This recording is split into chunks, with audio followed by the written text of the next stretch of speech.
नमस्कार बंधू भगिनींनो, आपल्या सगळ्यांचं सहर्ष स्वागत आहे स्वास्तिकम या माझ्या चॅनलवर। आज मी आपल्यासाठी श्रीदेवी भागवत पुराणातील पुढील कथा घेऊन आलेली आहे, तरी आपण सगळ्यांनी हे श्रवण करावं।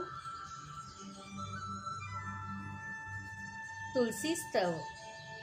नारद म्हणाले, भगवान नारायणाने तुलसी पूजन केले होते, कृपा करून तुलसी स्तोत्र आणि पूजन विधी मला सांगा। नारायण म्हणाले, भगवान तुलसीवनात जाऊन त्यांनी स्नान केले आणि भक्तिभावपूर्वक ध्यान करून तिचे स्तोत्र गायले।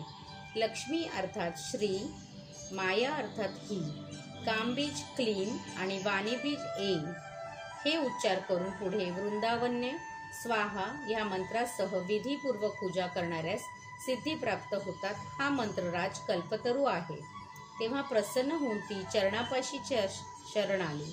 भगवान तिला म्हणाले, तू सर्व पूज्य होशील, मी तुला वक्षस्थलावर धारण करतो, सर्व देव तुला आपल्या मस्तकावर धारण करतील। भगवान आपल्या धामी निघून गेले आणि तेव्हा तुलसी अंतर्धान पावली। तिच्या विरहाने व्याकुळ झालेले हरी वृंदावनात गेले।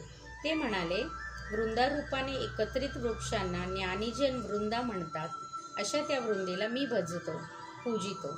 वृंदावनात उत्पन्न होऊन वृंदावनी नावाने प्रसिद्ध झाली त्या सौभाग्य स्वरूपिणीला मी स्मरतो। हे विश्वव्यापिनी, असंख्य प्राण्यांना पवित्र देणाऱ्या देवी, तू माझ्यावर प्रसन्न हो। सर्व पुष्पांची सार रूपा देवी, मी तुझे दर्शन इच्छितो। नंतर कृष्ण तेथे स्थित झाले, तेव्हा त्यांच्या चरणी मस्तक ठेवी तुलसी प्रकट झाली। तिला वृंदा, वृंदावती, विश्वपूजिता, विश्वपावनी, पुष्पसारा, नंदिनी, तुलसी आणि कृष्णजीवनी अशी 8 नावे आहेत। भगवान कृष्णाने तिचे पूजन केले। कार्तिकी पौर्णिमेला ती प्रकट झाली होती। वेदांनी तिचे वर्णन केले आहे। तुलसी पुष्प साररूपा पवित्र मनोरूपी सती आहे। ही पापांचे भस्म करण्यासाठी प्रज्वलित अग्नी समान आहे।